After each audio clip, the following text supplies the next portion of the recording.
One. Boom, boom, boom. Welcome to the GlockChain. What up, what up? What's up? Shit, man. Chilling, man. Got another special guest here lined up today. I'm hell of excited. I'm pumped about this. Yep. Yeah, boy. Why don't you introduce our guest here, man?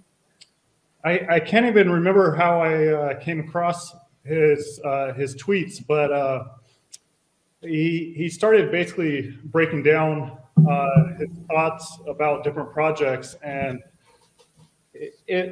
every post was just on point. Like he just always made me take a step back every time I read his stuff, and really like evaluate what I'm doing. So I would really wanted him to come on the show to show off how smart he is, not me just gassing him up. You got the wrong guy. It's all good. All right, Audio Vox, what's up, man? Welcome to the show. How's it going, guys? Thanks for having me. Yeah, man. Thank you for coming on. Yeah, Tim, you put me up on Audio Vox too, and I think as soon as I caught a couple of tweets, there was something that distinguished him from the other flow of super positive energy on my feed. And it wasn't that it was negative; it was just that it was it was a healthy amount of cynicism involved in it. Like constructive, Yeah, exactly. Like not bearish or bullish for any reason. But I was curious, when did you get into crypto or NFTs and why? Sure. So crypto, I started ballpark like 6-7 years ago. Just bought a couple little bags of things because I thought they were interesting, and was like, oh, this is kind of cool tech. I don't know if it's the future, but like maybe.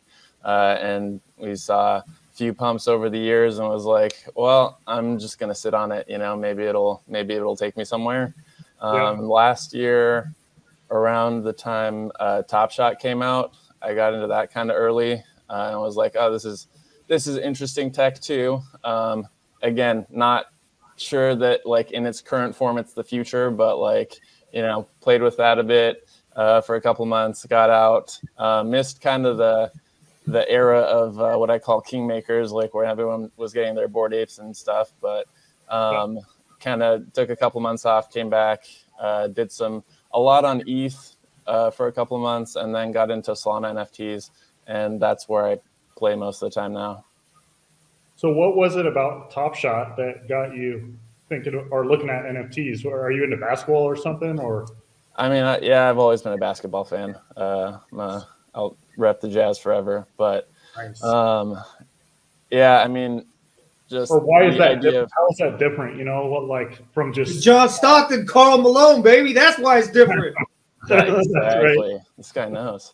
Mark Eaton? Yeah, I mean, I like this idea of like digital collectibles, and I found that really interesting. I like the idea of like digital property that's like verifiable and identifiable. I don't think you might find out I'm really pretty cynical about like NFTs and crypto in their current form, and so I don't want anyone to think that I'm like fudding their bags, because that is how I come across a lot of the time, honestly. But I think that it's important tech, and I think that it's useful tech. I just think that like the way that we are using it now is mostly silly, honestly. What are some of the things in the current form that are silly? So, long answer. So starting with crypto in general, I mean, there's some useful platforms, and I think that there's like a lot of adoption to be had, but I worry about crypto in its current format as far as like safety and privacy go.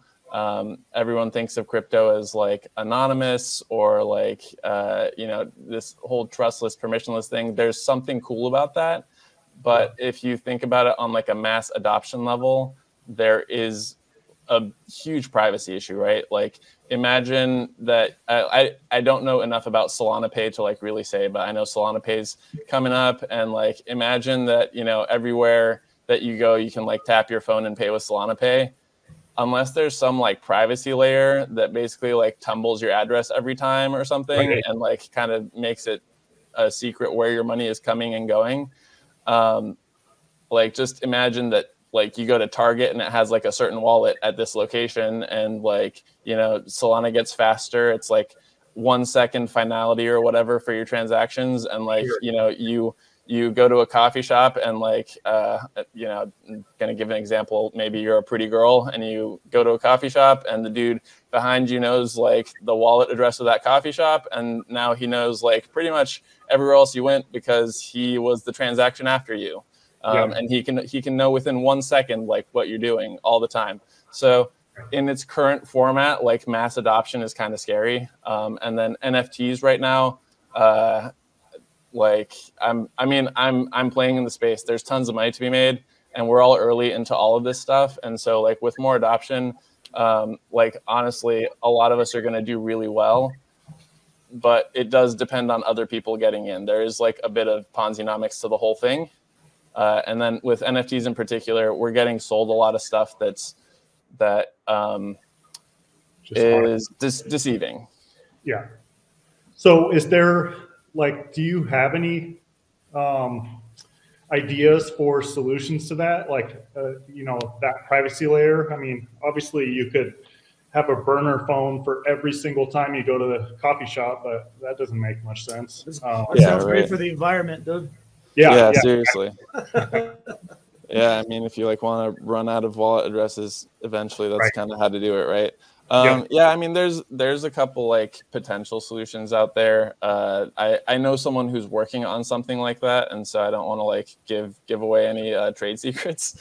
But yeah, there's like a couple potential solutions. But part of it is that the whole idea of like we need everything to be public ledger and trustless and permissionless, like that isn't always right. Like that's not always the end goal.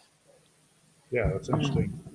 Yeah, I think that is interesting. I talk to Tim about that frequently. Like what is the end goal? And I'm sure it's different for everybody. One thing that I always talk about is the decentralization of that crypto talks about. And it's like, is that always the end goal, to have things totally decentralized? It seems to me like things are going to become centralized when somebody puts out a superior product. Like if somebody comes up with a privacy layer, to solve one of these solutions. Well, they're going to get a ton of business and things are going to start to centralize around them. And so it's like, okay, well, I mean, is that a bad thing? Yeah, no, not necessarily a bad thing, right? Like, and that's exactly what I'm saying. Like some of these things kind of have to live with some kind of like, I don't know, like person or group or something that watches over them basically. And like that's just how they're going to have to work. Like decentralization is really cool for some things. And then for other things, like it's not viable. Like it's potentially dangerous.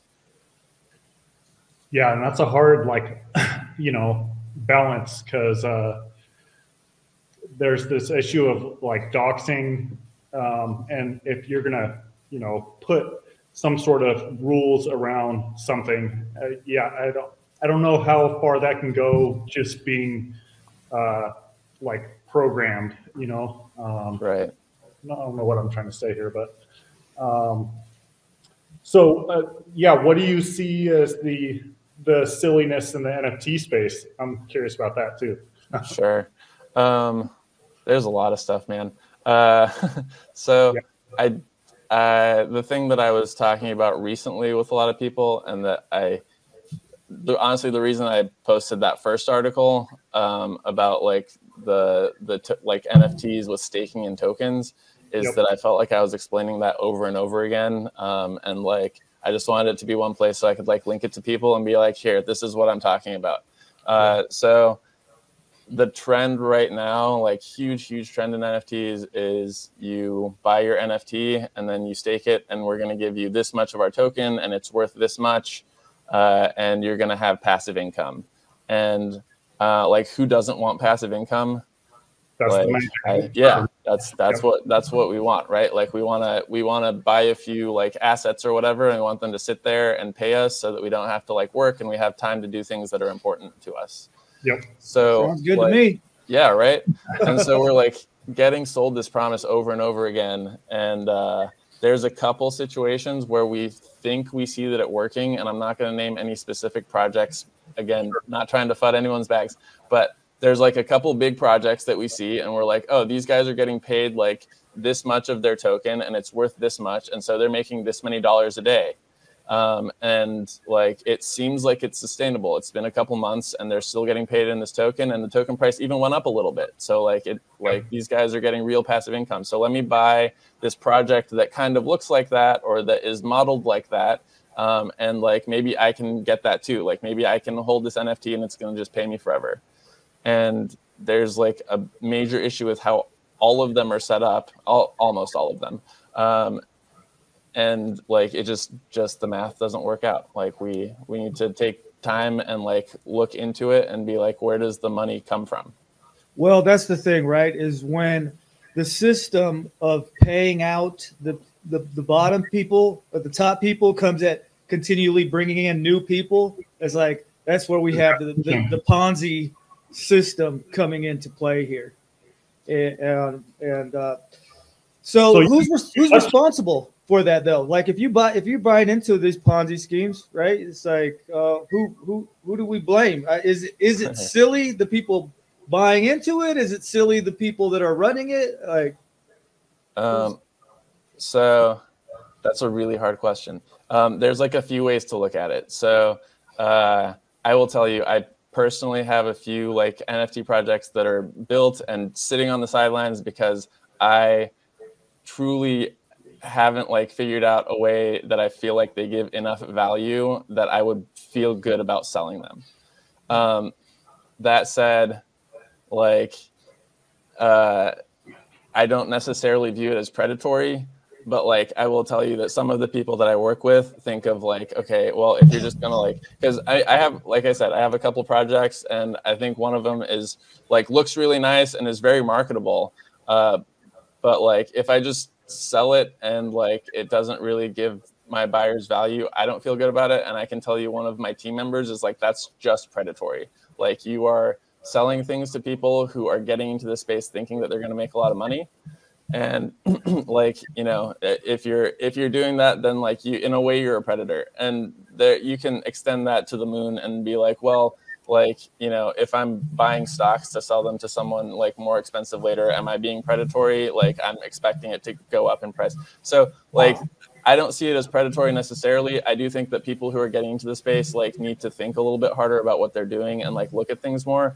But I will say that like, a lot of the projects, you see projects rugging all the time, like hard rugs, but we also need to think about like these other projects that have these like staking tokenomics, and the price of their token goes down over a couple months and like nobody sees it coming. And like, since I've started talking about this stuff more, a bunch of people have come to me about like, can you look at my tokenomics? Can you tell me if it makes sense? And none of them even know.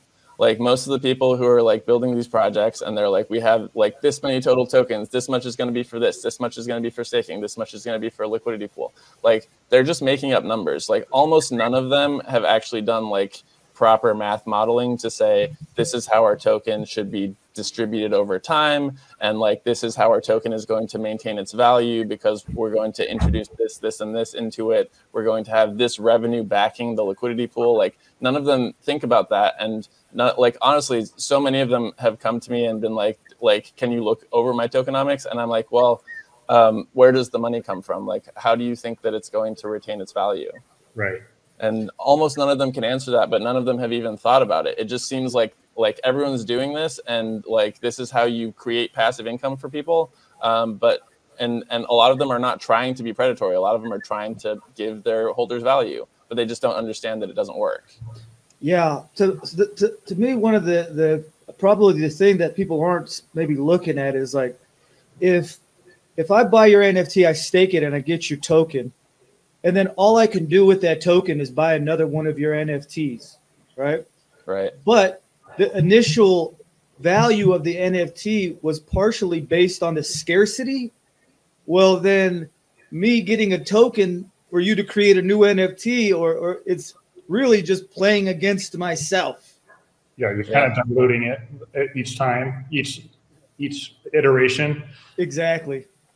Right. So what are your thoughts on like staking crypto to secure the network? And is there anything that these projects could take from, these cryptos that are doing that? I mean, yeah, what are your thoughts around that? That's an interesting thought. So yeah, that's really challenging. So not to get into like the meat of like how different crypto networks work, but like proof of stake networks basically just function better. Like they have cleaner function the more of their like token is, or their coin I should say, is staked, right? Yep. So the reason that works for them is they have a product. So like you stake the token, and so it's not getting oversold, which is like a nice way for the token to not inflate heavily. They basically introduce their own inflation by like giving you interest on the token. Right. But they have a product, which is their network. And so like their coin retains value because people use the network, and like you use that token as gas for the network. You use it for a variety of things on the network, right? Yep. So like intrinsically, the coins that like are the foundation of a network, they have a product that backs them. Like they have influx of capital as long as the network doesn't suck and people want to use it, right? For these NFT projects, the issue is like, even if they introduced a staking system for their token, if there's not revenue coming in, if there's not some like use to the token, then the token you're basically just like slowing the bleed in a way. Like you're making it so that people don't sell their token, they're staking it so that they can like get interest on it. And like eventually they want to sell it, right? And if there's not anything backing the token, then it is going to go to zero. I don't know how much like DeFi experience you guys have, but like in DeFi, people go from like yield farm to yield farm over and over, because early on the yield farm, like the token is worth something like when you sell it. And then after, for a lot of these farms, like a few days, the token is so inflated that like you can't get pennies for it. Right. And the same, like if all these yield farms have staking for their coin, and like the higher interest rates they like show for staking their coin, or their token, I should say, like the more people stake it, and they think that they're like making more money, but they're just slowing the bleed basically. Like the token's still going to zero. It's not making money. Yeah, that's interesting. Now, staking, if I'm a company, I want people to stake their NFTs. Like, how does the company benefit most from that, in your opinion? There's a couple things. Like intrinsically, it doesn't have any value. Like staking by itself, like doesn't do anything. The only like real value to it is if staking and unstaking maybe have like a time lock on them. If you're a company that's selling an NFT, and suppose you do have revenue coming in, and so like whatever token you're giving people like will have value basically. So like I think we think of like shadowy supercoder as kind of the gold standard of this. Like Genesis Go is a big company. They have a bunch of revenue streams, and some portion of that revenue goes into their token, like buying it back and burning it, like backing their liquidity pool. And so they're kind of a good example of this. And so you stake your NFT, you get paid out in this token, and then basically while your NFT is staked, like you're not selling it. You're making the product more exclusive. You're raising the price of the product. Like you're making it look better. So like you've seen the current NFT like whitelist meta. Like if you're holding expensive stuff, people are going to give you whitelist spots. And so like, you know, having that exclusivity or having that like, oh, my thing is expensive. Like there's as like stupid as it is, that there's always prestige to that, right? Yep. There's cash that seems to be one of the biggest currencies in yeah. you know, like, the clout currency. Yeah. So is there ever a time when you invest in silly shit and why? Yeah. So invest. Invest. Yeah. Right. So yeah, all the time. And like I said, there's just like a lot of money coming into the space, and so there's a lot of money to be made. And kind of those of us that are earlier into the space and have a little more experience, like we can kind of see some of the patterns. And so you see like a hype project that maybe doesn't do anything. Like I buy some of these like Ponzi token projects and I will flip them for a quick buck. Like, and do I feel some shame? Maybe a tiny bit, but like that's just kind of the game right now. But do I like invest in those? Like, will I hold those long term? Absolutely not. Like they are almost all worthless. Like the thought that I'm going to like hit the next like Bored Ape or like the next dragons or whatever, like just statistically I'm not going to. And so if I'm like holding everything hoping for that, like I'm most likely going to lose. And if I'm just taking profits where I can, then like there's a lot of profits to be had. And then, you know, you find occasionally a project that you're like, oh, this might be something and this could like actually develop into something big. I'll sit on it. Do you care at all for things that you are willing to sit on? Like if they have revenue already, or if they're, you know, if they're an established company, or like if you even know who the devs are or anything, like does that come into play when you're, you know, like I'm gonna hold this, you know, for a while? Yeah. That it's kind of a multi-piece answer, but like in a basic way, you kind of put all those things together, right? Like the more experience you get in any field, like you kind of get better at aggregating data without thinking about it necessarily. But like trying to break it down, I would say like knowing who the devs are is not necessarily the most important thing. I would say having a working product is extremely attractive to me. If I can tell that someone is like a competent developer and that they have done like really good planning, that's very attractive. And like I can give you examples if you like, but basically like those are important. Having someone doxed, like even if someone's doxed, how many cases have you seen like actually get, you know, like people get arrested or go to court or whatever? Like there's tons of doxed developers that like screw people all day long. That has like not a ton of value to me. But like, does it give you just look at Congress? They're all doxed. Yeah, exactly.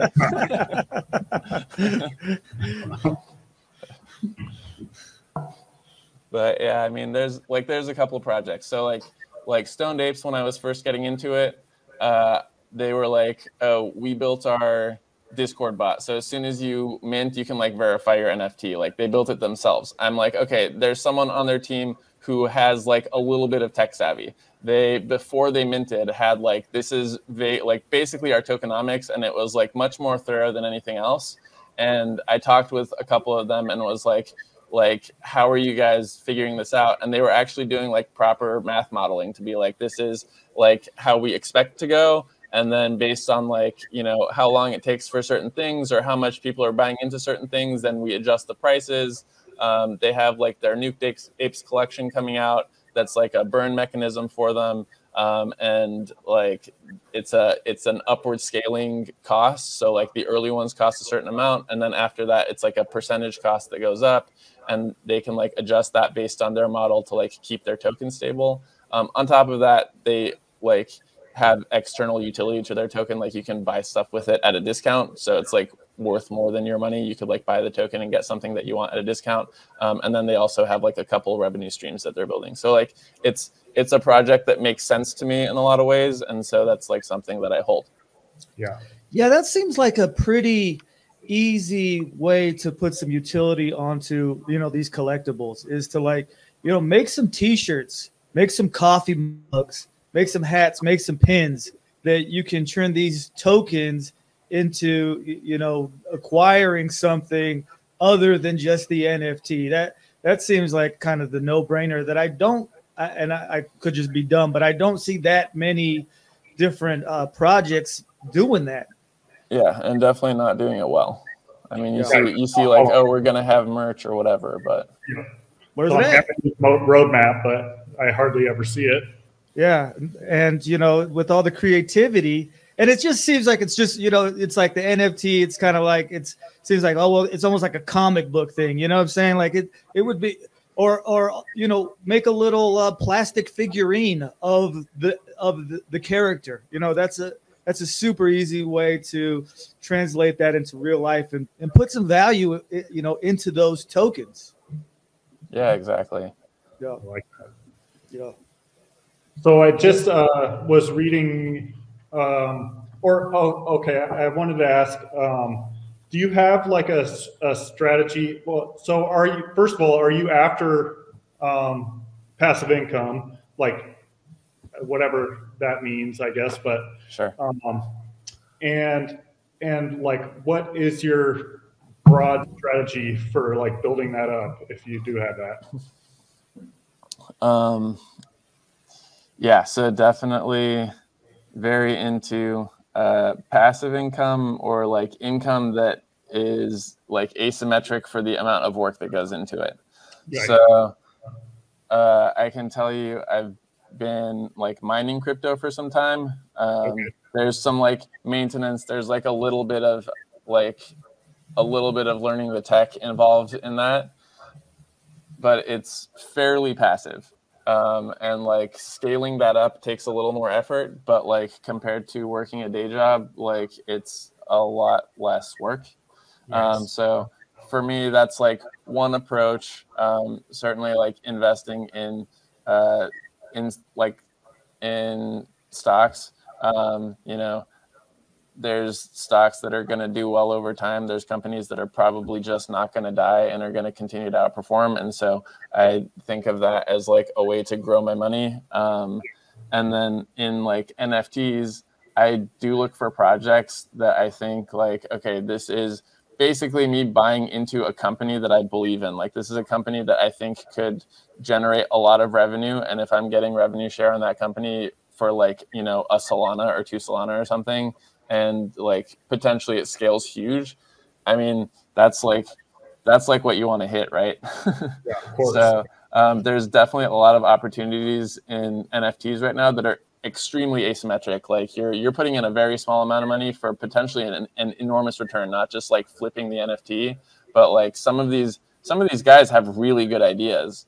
And if you can get some evidence that they're able to execute, like they're actually able to like do that stuff, then those are the ones that I'm like, okay, I'm gonna buy into this, and I'm going to like sit on it and gamble, and like maybe take a loss on it. Like there's a couple projects right now that I'm just like, well, I'm kind of ride or die on this. Like I'm way up if I were gonna sell it, but like there's a potential for a massively asymmetric return on it over time, and so I'm just gonna sit on it.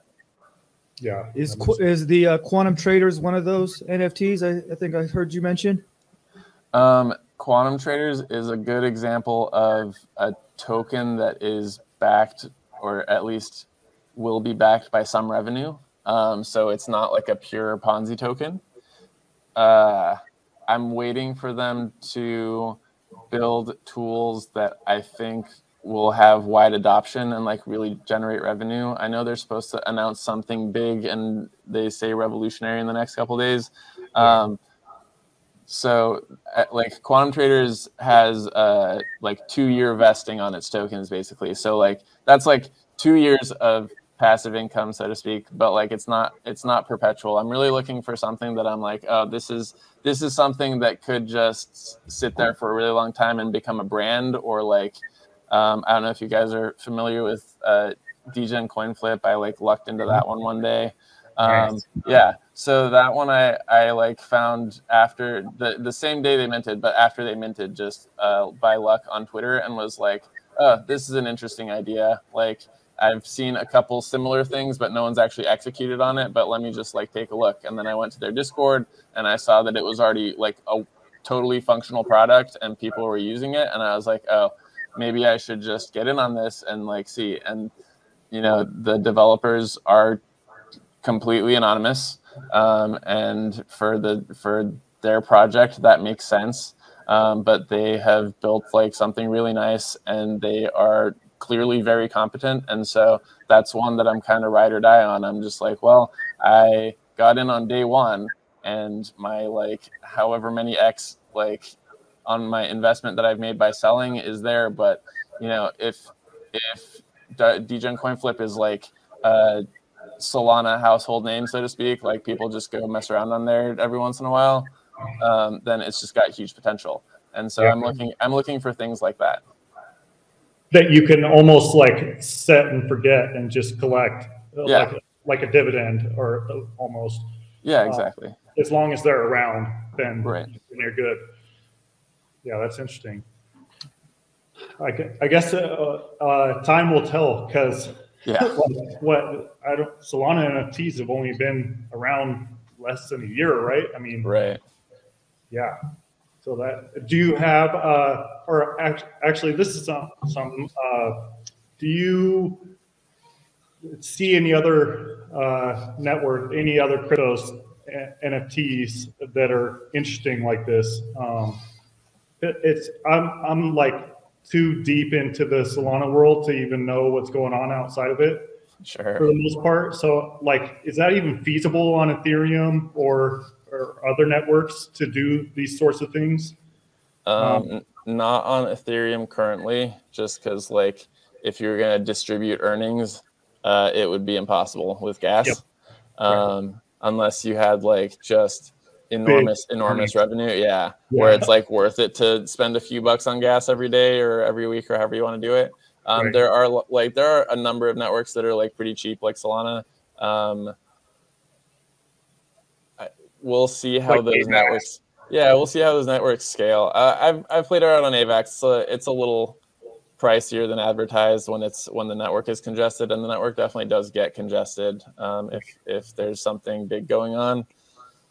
But like, I mean, there's not a lot of networks that I've played on. Like I have messed around on like Harmony and Near and Luna at this point, and they're all fine networks, but like they don't do anywhere near the amount of transaction volume that Solana does. Like Solana does more transactions. Like even if you take out the voting transactions, it does more transactions like per day or per year than like the next like top 20 smart contract platforms put together or something like that. So well, we have to see how those other ones scale. There's definitely similar projects on other networks. I've seen like a couple copies of like Degen Coin Flip on other networks, for example, and I'm sure that they have a promising future if they can market well. But like, yeah. Cool. Okay, since you've been around for quite a while here, Mr. Audiobox, how long do you think until we get the next acronym that's used to make people feel bad for thinking about taking their money out of the ecosystem? How often do these come up and show their face, man? Because I see quite a few of them, and I know it's like a positive kind of affirmation to like tell everybody good morning. And I'm with it, you know what I'm saying? But like, how often do you see these come up, and or do you see any negative side about having things like "we are going to make it" or just FUD? Just kind of being thrown around out there? That's really funny that you asked that. I literally have an article written right now. I was going to post it later about that exact thing. So Yeah, I'm kind of the FUD factory that they in one of my communities there's like one other guy that agrees with me on some stuff, and they're like, oh, like the FUD team is here. Like whenever I walk in, Nice. but Throw up those F's. Exactly. So, yeah, so I wrote something about this like in the last couple days, and my take on it is I think it's important for us to have our own language in a space. Like as a community, we develop our own language. That's just like normal for any community. You streamline your communication. Like there's certain connotations that go with certain phrases or words or whatever that communicate a lot more than just like the one word does. The issue that I'm seeing in NFTs right now is some of that language is getting a little bit cult-like, basically. And what I mean by that is when you are, in a cult, basically, you may not recognize it, but like a lot of the ways that cults kind of exert their power on their members is through language. And part of that is like you charge some of the language like in a positive or negative way, and then you can kind of give people labels that are positive or negative without necessarily just straight insulting them. And then the second way is what are called like thought terminating phrases or thought terminating rhetoric, or like thought terminating cliches are kind of the things that I hear. That is the idea that like not to use like religion as like a real example of this, although in some ways it is. But like, something happens and you say like the whatever higher power, like it's up to them. Like the Lord works in mysterious ways, for example. Like that's a way to like not think about something that happened and just be like, that's just what it is. God's got this. Yeah. You can't say anything to that, or you can't go any further with that. Exactly. Like that's just the end of it. Like it's above our understanding. Like don't even think about it. And so right now we have a couple things, like a couple pieces of language, like you mentioned. So like we're all gonna make it the WAGMI, right? Like there's a broad argument. Like if you are holding good assets right now, you're early enough in crypto, and there's more money that's going to come into space. Like you probably are like going to do well. But as far as like you buy some shitty NFT that like is selling you a Ponzi token, like we're not all going to make it, right? Like we literally can't. Like someone has to lose for me to make money. Someone has to like buy my flip. Like someone has to like buy the token and like pump the token up so that I can like dump it on them, right? Otherwise, like I'm not making it. So like literally in these little like mini Ponzi's, it's impossible for all of us to make it. But like, when you're living in the hype on Discord and you like bought this thing and everyone's like the floor price is pumping, like we're all gonna make it. Like no, someone has to lose. And so like we take that and then we take the other side of it, like are not gonna make it. And like, I'm gonna take profits. I like the shitty thing I bought that I know is shitty. Yeah, it like 3x. I'm gonna take my 3x. Like who in like normal finance makes a 3x in a day? Right. No. Why are you selling my eggs, dude? Exactly. Not gonna make it. Like you sold earlier, you're gonna miss the moon, bro. Yep. Oh, the moon down. So that's funny. We're all in this together. We're all in this together. And like just hold my. Yeah, dude, just diamond hands it. Like diamond hands is actually where I started with this whole idea. Like diamond hands is like the shittiest piece of rhetoric that has come around like in the last, I don't know, like a couple of years. And I feel like it got really, really prominent with GameStop, but like it transitioned really hard into crypto and NFTs. And like the whole like just diamond hands, bro, just diamond hands, and you're like, we're gonna go to the moon, but like subversively, it's like just diamond hands, like hold my bag, and like it's kind of like staking, like it takes things off the market, right? Like if everyone just diamond hands, like then I can sell for a higher price. Right. Well, and it kind of gets away from the whole point, which is like it's got to do something. Like why am I holding on to this worthless thing? If it doesn't do anything, like we're fooling ourselves if we are all thinking that we're just going to hold on to this worthless thing and somehow the price will sustain and go higher. Like, that makes no sense. Yeah, no, it makes no sense. Like, there's only so much money in the world, right? Like, we can print more and pretend like there's more, but like there's only so much like value that we can trade. Right, and so like to think that we're going to make like 1 million NFT projects and all of those are all going to go up all the time, like it doesn't really make sense. Yeah. Well, interestingly enough, the Christians don't adopt the "we're all going to make it" mentality, but that would be that would be a funny turn of events if they did. That would be really funny. We're all going to make it. Oh, all right, look, let's fucking go. I can do what, man? I appreciate the insight there, man, and I appreciate that because it does sound like you put a good amount of thought into that too, man. And I think that, you know, there's a lot of young people in the culture, and I think it would be valuable for them to hear some thoughts that like you just presented, man. Well, so yeah, something that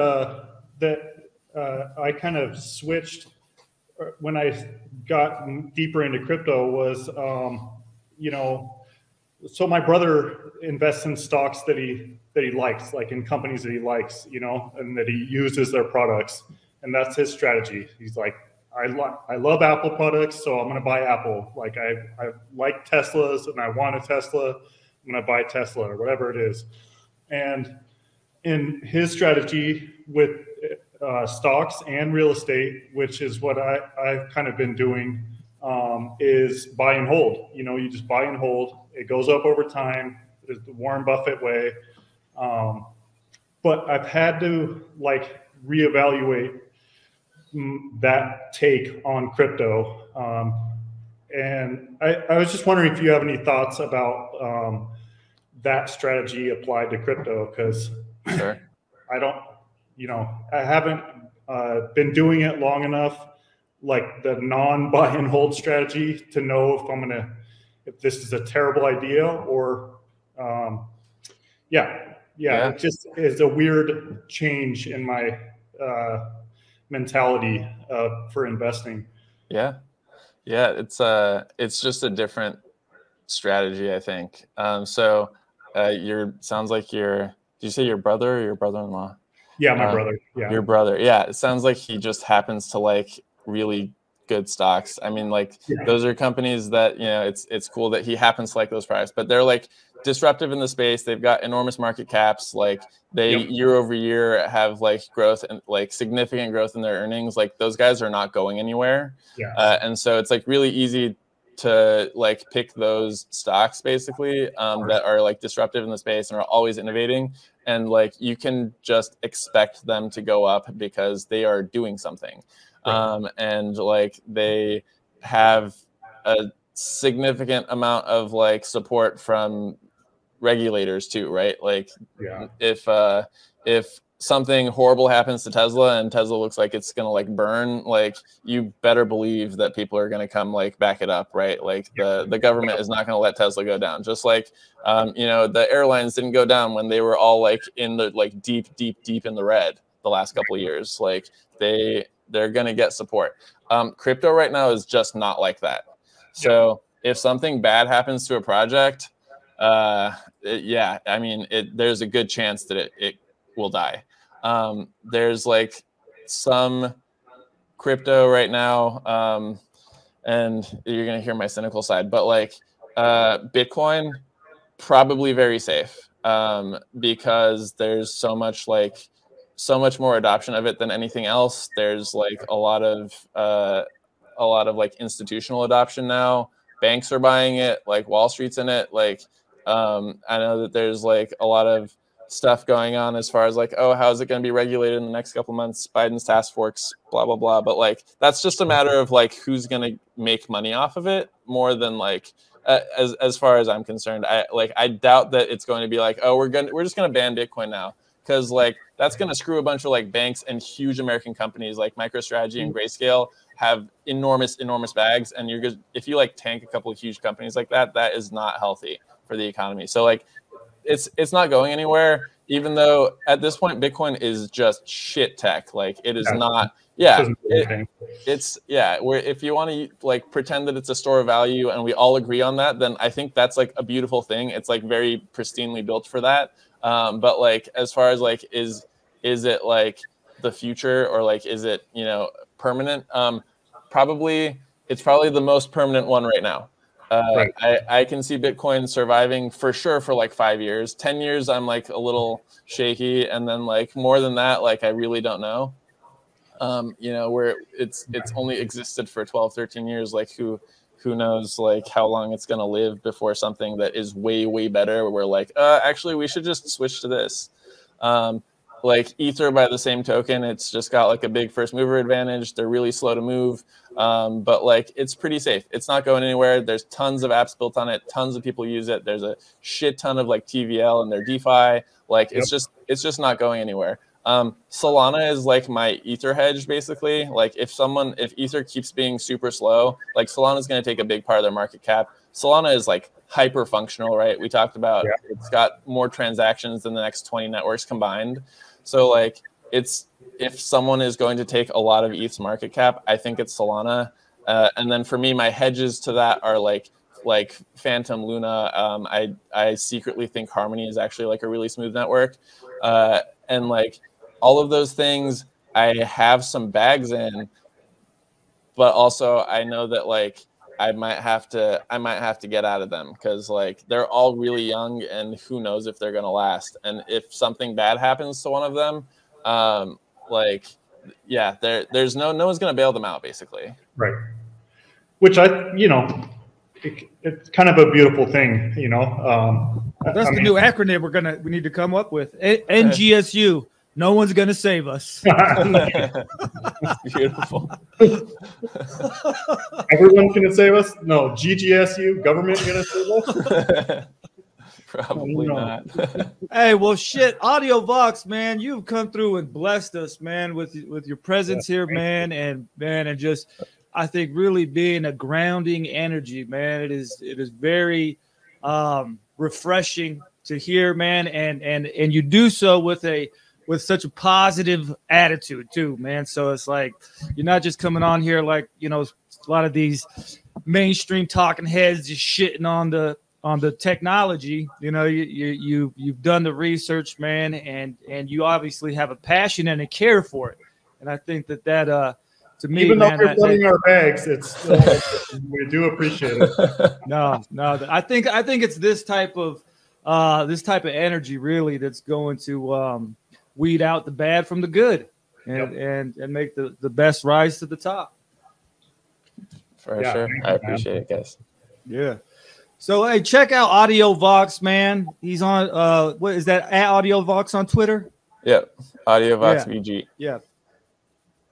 And I don't know if you're trying to hype the Medium, but that's where all the articles are at too, from his Twitter. Yeah, man. Yeah. That one's AudioVox as well. Yeah. Thanks, guys. Thanks. Yeah, we'll put all the links on here, man, and we'll just keep it pushing, man. I really appreciate you coming on the show. Yeah, guys. Thanks for having me. Peace, man. All right, Audio. Take it easy. Peace.